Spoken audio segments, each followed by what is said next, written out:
Vamos a hablar del tema de Claudio Rego. Lo que pasó esta semana con el fiscal Cooper, que están detrás de la campaña de Evelyn Matei, era posicionar a Matei como la única candidata capaz de ganar la casa. Agarró vuelo el Partido Comunista, que no le gusta que los critiquen. He traído a un hombre que ha sido fundamental y que creo que nos va a ser muy útil en este programa porque trae cosas que son muy relevantes respecto a varios hitos que han ocurrido durante los últimos 7 días. Estoy hablando del consejero regional metropolitano Álvaro Belolio. Gracias por venir, Álvaro, Se Tenía que Decir. Muchas gracias, Eugenio, por la invitación. Siempre un gusto estar con Chijón. Y acá en Se Tenía que Decir, primera vez que nos toca, feliz de estar presente. Encantado de tenerte acá porque en realidad Álvaro tiene varias especialidades. Porque, entre otras cosas, vamos a hablar del tema de Claudio Rego, lo que pasó esta semana con el fiscal Cooper, lo que dijo respecto de que tenía todo más o menos armado para una formalización de 14 personas, que está vinculado además con lo que comentamos la semana pasada sobre esta presentación que se hizo para destituirlo a través del Tribunal Calificador de Elecciones al gobernador metropolitano, pero también porque Álvaro es un especialista en el tema electoral. Y quiero partir con eso. Esta semana el tema de Evelyn Matei y la arremetida contra José Antonio Kast por este tema de los bots y todo eso ha sido tema toda la semana. Muchos han intentado dilucidar si esto es una estrategia, si es una reacción natural, humana, instintiva frente a distintas agresiones. ¿Cómo lo ves tú en esto, Chijón? A ver, coincidió esto con la contratación o aparición pública de un nuevo jefe estratégico del comando, que fue noticia y todos nos enteramos de ello. Daniel Pérez Payares, el Daniel ecuatoriano. Pérez Payares, el Que ecuatoriano. trabajó con el expresidente Álvaro, con el actual presidente Daniel Noboa. Pero yo, así derechamente, no le achacaría a Daniel Pérez este cambio de estrategia, sino que debe tener raíces un poco más profundas desde mi punto de vista, ¿ya?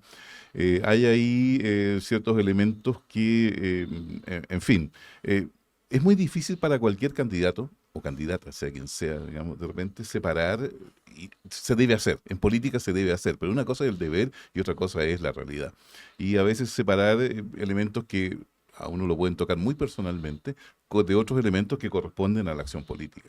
Por lo tanto, yo creo que por ahí va desde mi punto de vista, alguna explicación a esto. Sin embargo, aquí hay que esperar que el tema se siga desarrollando. La próxima semana probablemente tengamos algunas más novedades y noticias al respecto. Sí, bueno, ayer se produjo el encuentro de la SOFOFA, después de el día miércoles, cuando se saludan de manera muy fría. Hogar de Cristo. En el Hogar de Cristo, exactamente. Y fíjate, Álvaro, que, a ver, intentando encontrarle una razón a esto, uno dice, ya, a lo mejor si es una estrategia para retomar la agenda. Bueno, vamos a ver cómo reaccionan las encuestas del fin de semana, pero si retomó la agenda, claro, porque hemos hablado de este tema desde el lunes hasta hoy día viernes. Hemos hablado toda la semana de este tema.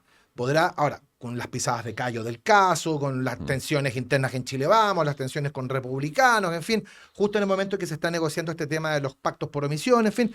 Ya, si el objetivo es retomar la agenda, sí, yo creo que se cumplió. Y si Evelyn Matei sube las encuestas de fin de semana, es una estrategia que dio resultados. Yo en algún momento, Álvaro, pensé, fíjate, que a lo mejor esto tenía que ver con una estrategia aún más profunda, que en el fondo lo que estaban buscando los ideólogos que están detrás de la campaña de Evelyn Matei era posicionar a Matei como la única candidata capaz de ganar la Kast. En el fondo es todos contra Kast. Perdón que lo diga de esa manera, pero me di la vuelta de intentar comprenderlo. En el fondo, ya, la estrategia es Kast. Soy la única candidata que le gana a Kast. Jara no le gana a Kast. Y como más adelante... Perdón, a Jara. A Jara, pero claro, no, Jara no le gana a Kast. Ah, no, correcto. Entonces, como Jara no le gana a Kast, la única que le gana a Kast soy yo. Y como van a venir los desembarcos de demócratas, de amarillos, probablemente de un grupo de la democracia cristiana, entonces a lo mejor ahí hay un bolsón de votos que eventualmente Matei podría tener para subir a las encuestas y eventualmente poner en jaque a alguno de los dos. Pero a lo mejor es una estrategia demasiado elaborada. Y por eso yo insisto en la pregunta. No sé si esta cuestión es una reacción digamos, en pos de una estrategia, o si en definitiva es una reacción más bien humana frente a una persona que se ve superada por una imputación de su salud mental que es dañina. Sí. Yo creo que hay varias cosas. Uno, efectivamente, Evelyn Matei también empatiza mucho con las mujeres en Chile que muchas veces son atacadas brutalmente en redes sociales. Y acá hay que diferenciar bastante lo que tiene que ver con la legítima crítica política, la diferencia de opinión, cuando uno le saca en cara información, aun cuando sea parcial, con actos o videos que son de forma planificada, hechos para generar daño con información falsa. O sea, ahí claramente son dos condiciones. Pero yo, que en general soy muy defensor de la libertad de expresión, creo que también tienen que haber las responsabilidades son individuales. Entonces, que se presente o que se haga la pregunta contra las cuentas que lo han hecho público. Y efectivamente, ¿qué tanto se puede linkear contra un candidato específico, un partido específico? ¿O son cuentas que ellos plantean información en esa misma línea? A mí también me ha pasado. Yo en general no tengo redes sociales y tengo el cuero bien duro. Me acuerdo en su minuto, hace unos 6, 7 años, un cura jesuita decía, es que le escribí por Twitter y no le contesté. Y dije, oye, la excusa mala, que si a mí no me importa Twitter. Y el tipo estaba defendiendo así sicario, ingresos clandestinos. Pero más allá de eso, yo no engancho. Pero hay gente que efectivamente el tema de la legítima crítica y las redes sociales y los bots y el shitposting que se llama, que tiran basura, si hay un límite. ¿Y cuál es el límite? Y cómo uno define el límite. Porque uno tiene, y por ejemplo, agarró vuelo el Partido Comunista, que no le gusta que los critiquen, no le gusta que muestren la inconsistencia, que esta semana han estado con los datos de empleo que han sido patéticos, lo mismo el tema del empleo femenino, que tenemos a Jadwe completamente desatado, y ellos van mucho más allá, oye, quiero que yo, Camila Vallejo, quiero que yo, Manuel Monsalve, controlemos la información que sale y solo lo que sea aprobado por nosotros vaya en esa línea. Y creo que es un error gravísimo judicializar la crítica a la libertad de expresión asociando a candidatos y no a personas. Porque finalmente la libertad de expresión tiene que ver con quién emite esto y también tener un poquito más de confianza en la PDI y en cibercrimen, porque hay capacidad de hacerle seguimiento a estas cosas. A mí también me han entregado información falsa, yo fui, hice la declaración, la entregué a la PDI. Y ahora a ver cómo seguimos adelante. O sea, quedan cerca de 3, 4 meses, las inscripciones son en 3 semanas. Yo soy fiero defensor de la lista única. Tiene que ver por la cantidad, por las estimaciones, las proyecciones que sacaría la izquierda si vamos en lista separada. Yo creo que Guillermo Ramírez levantó una muy buena cuña que dijo, oye, puede que saquemos más votos, pero no vamos a tener mayoría del Congreso. Y no tener mayoría del Congreso es complejo. Ahí me tocó negociar la ley de migraciones con minoría y hay cosas que podrían haber estado mucho mejor. La izquierda era anti-expulsión, la izquierda era anti-solicitar visa, otras condiciones. Entonces, nadie ilegal, Claro. que lo siguen defendiendo, y se logró algo porque ocupamos mucha presión contra algunos senadores y gracias al PS se sacó adelante. Pero independiente de quién sea el nuevo gobierno, y es altamente probable que sea un gobierno de oposición, tener una minoría en el Congreso y el Senado es riesgoso. Por lo tanto, yo creo que de todos hay que cuidar la discusión y el ambiente, pero ahora vámonos a lo programático y a sacar adelante esto. O sea, sería un escenario muy parecido al con el presidente Piñera, donde Chile Vamos en ese entonces gana la presidencia, pero no tiene mayoría. No tiene mayoría en el Congreso y eso te complica. Fíjate que es bien interesante porque también se habló mucho esta semana respecto del timing, del momento en el cual ocurre esto. Algunos me decían, mira, yo no logro entender por qué la candidata Evelyn Matei saca este tema el día lunes, cuando el día lunes el tema era el desangre de la democracia cristiana por haber salido a apoyar a Janet Jara y las divisiones internas y la renuncia de Alberto Undurraga a la presidencia del partido y los reproches internos y Andrés Saldívar diciendo que la democracia cristiana a la base no iba a votar por Janet Jara. Claro, estaba ese tema dando vuelta y Evelyn Matei golpea la mesa de la agenda lanzando este tema. Porque yo creo que el punto ya estaba hecho y ella insiste esta semana. Entonces, ocurre eso. Con ese punto encima, y el otro tema es lo que tú dices, pues, Álvaro, que en el fondo ocurre en el momento en que con las relaciones ya tensas entre republicanos y Chile Vamos, hay que negociar el tema de la lista parlamentaria.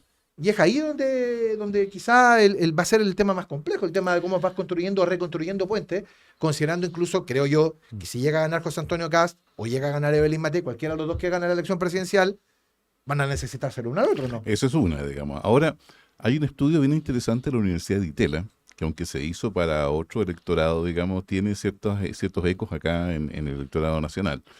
Y es que el elector no politizado, que hoy es por lejos más del 50% de nuestro padrón, normalmente tiene una memoria y un interés frente a las elecciones que no va más allá de los 3 meses, 4 meses. ¿Ya? Por lo tanto, estaríamos acercándonos quizás a ese borde en el cual las cosas que se digan empiezan a importar más respecto de la elección que respecto de las cosas que ocurrieron antes. ¿Ya? Así es. Mira, hay varias cosas acá. Una, no solamente la memoria corta de un electorado ya no politizado, a eso me refiero, porque nosotros los que estamos en esto del análisis sí, nos importan mucho las cosas que se dicen, lo que no se dicen y cómo se dicen. Pero por otro lado, yo creo que aquí también respecto de este brusco cambio de agenda al que tú te referías, hay elementos que yo creo que les corresponde un poco más a la candidata a exponer en este momento. Nos está faltando información, eso es lo que yo siento, ¿ya? Nos está faltando información y desde ese punto de vista y yo tiendo a pensar de que más que una estrategia, esto fue quizás una reacción producto de cosas más humanas. De cosas más humanas. Álvaro, que es un especialista en el tema de la lista, y perdona que te lo lance así, sin darlo. Yo me acuerdo que tú me mostraste un estudio respecto de cómo eventualmente podrían decantar el tema de las listas. Y este estudio me lo mostraste, creo que de acción en febrero. Y en febrero tú me miraste así que a la oposición le conviene ir en 2 listas. En ese momento. En ese momento sí. En ese momento sí. ¿Qué cambió?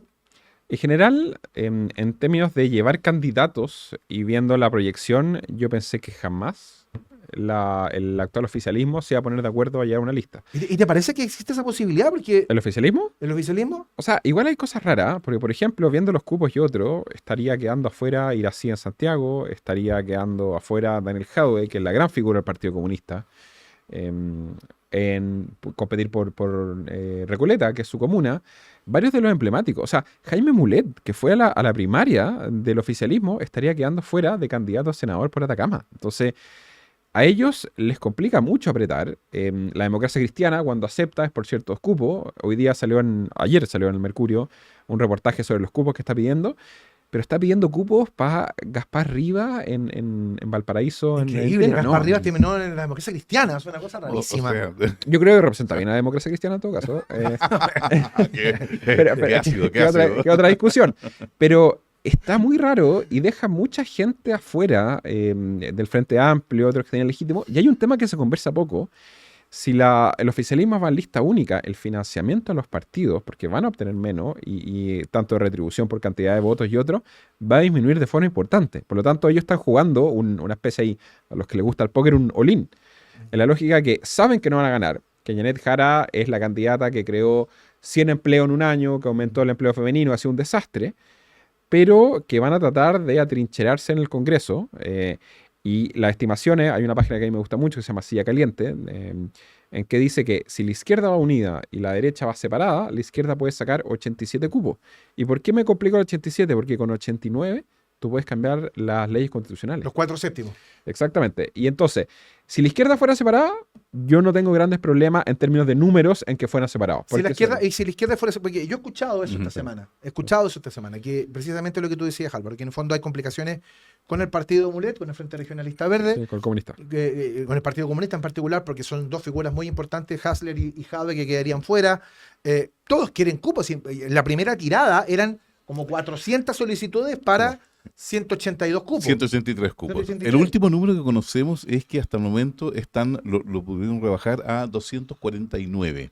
Pero de 249 a 183 hay una cantidad importante de gente a su vez cada vez más relevante para los políticos. Porque, a ver, ¿podría eventualmente el oficialismo apostar? ¿Sabes qué? Vamos en 2 listas considerando que la oposición van fundamentalmente en 3 listas. Va en la lista de lo que llaman la Nueva Derecha o Derecha Unida, que es republicanos, libertarios y el Partido Social Cristiano. Va a ir Chile Vamos probablemente con amarillos y con demócratas. Y está la lista del PDG, que es la lista de Parisi, que también, considerando los números que tiene Parisi, uno perfectamente bien podría colegir que puede sacar, no sé, 5 o 6 diputados. La estimación es que podría sacar 5. Bueno, dicen que lleva Pamela Giles en Valparaíso, así que también es interesante.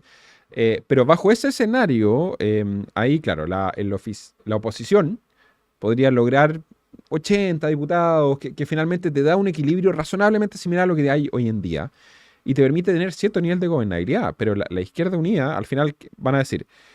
Yo voy a negarle el sal y el agua y voy a tratar de cambiar la constitución internamente, porque finalmente también hay ciertos sectores de la actual oposición que votan bastante mal, por ser de alguna forma más, va a pasar al Consejo Regional, no va a pasar al Congreso. Entonces ellos podrían tener una posibilidad de generar cambios constitucionales relevantes, aun cuando sean oposición del gobierno. Y también, si tienen esa mayoría, imagínate lo que tiene que ver con las acusaciones constitucionales. O sea, yo creo que desde el día 1 van a empezar a plantear a el ministro de Seguridad u otros ministros, y que ahora han sido bastante, porque no hay las mayorías de la oposición, y que han mantenido gente que inexplicablemente su cargo. O sea, ¿y esa tensión se extremaría más si el presidente es José Antonio Kast? Yo creo que sí. O sea, uno ve, hipotéticamente, Carlos Montes, en cualquier ministerio que no, o sea, cualquier gobierno que no tuviera una mayoría del oficialismo, debería estar afuera. Carlos Montes ha sido un desastre. Yo creo que de los peores ministros de vivienda que me acuerdo. O sea, el tema, cuando culpó a los conejos de los incendios, la reconstrucción en Valparaíso, que se está metiendo el narco, la entrega de casa, el tema de fundaciones, cómo se robaron la plata en el Servio, la Seremía, y no ha hecho nada. O sea, yo creo que, y realmente, ¿y tú crees que le van a aguantar a alguien ser tan penca como Carlos Montes en un gobierno, ya sea de Evelyn Matei o José Antonio Cast, teniendo a alguien con ese perfil? O sea, por cualquiera de todas las cosas que mencioné, le hubieran hecho una acusación inmediatamente.